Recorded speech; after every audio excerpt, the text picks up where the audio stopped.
दोस्तों, बहुत पहले की बात है जब एक युवक ने शादी के कुछ साल बाद पिता से कहा कि वह विदेश जाकर व्यापार करना चाहता है। पिता ने उसकी मंजूरी दे दी। युवक अपने माँ बाप और गर्भवती पत्नी को छोड़कर व्यापार करने विदेश चला गया। उसने विदेश में कड़ी मेहनत की और धन कमाया और वह बहुत अमीर सेठ बन गया।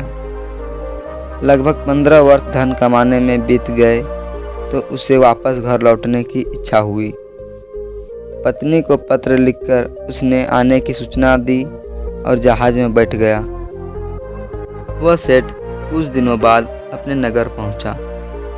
नगर के एक चौराहे पर ही उसने देखा कि एक व्यक्ति एक बोट के साथ खड़ा था। उस बोट पर उसने लिख रखा था बेशकीमती ज्ञान के सूत्र। सेठ ने उस व्यक्ति के पास जाकर पता किया तो उसने बताया कि मैं बेशकीमती ज्ञान के सूत्र बेच रहा हूँ। तो सेठ बोला, ठीक है, एक सूत्र मुझे भी दे दो।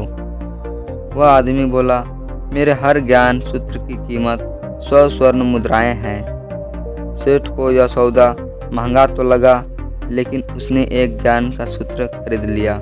उस व्यक्ति ने सेठ को ज्ञान का सूत्र दिया, कोई भी कार्य करने से पहले 2 मिनट रुककर सोच लेना।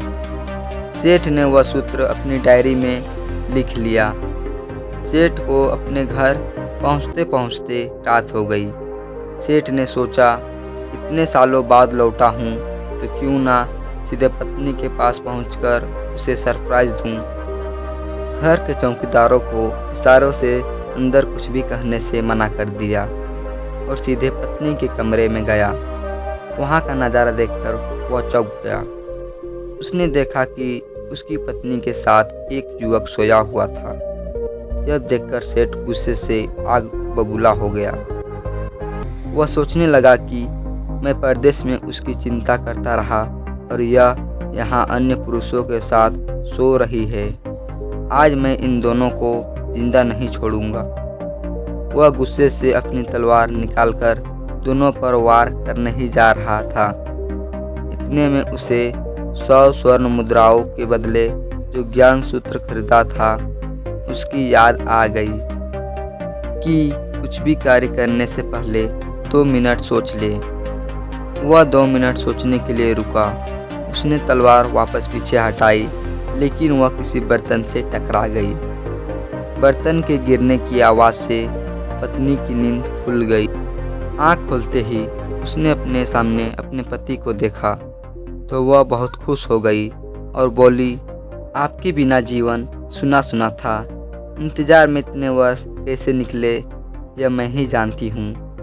पत्नी ने इतना बोलकर पास सोए हुए युवक को उठाते हुए बोली, बेटा उठ जा, तेरे पिताजी आए हैं। युवक उठकर जैसे ही पिता को प्रणाम करने झुका तो माथे की पगड़ी सेठ के पैरों में गिर गई।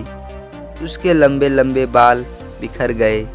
सेठ की पत्नी ने कहा, यह आपकी बेटी है, इसके सम्मान को कोई आँच न आए, इसलिए मैंने इसे बचपन से ही पुत्र के समान पालन पोषण और संस्कार दिए हैं।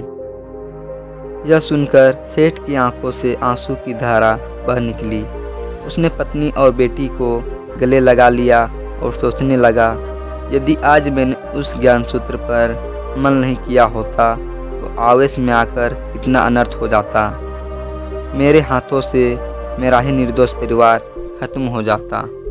इसलिए दोस्तों, इस कहानी से हमें यही सीख मिलती है कि जल्दबाजी में आकर कोई निर्णय ना ले, क्योंकि जब हम आवेश में होते हैं तो हमें अच्छे बुरे का ख्याल नहीं रहता है।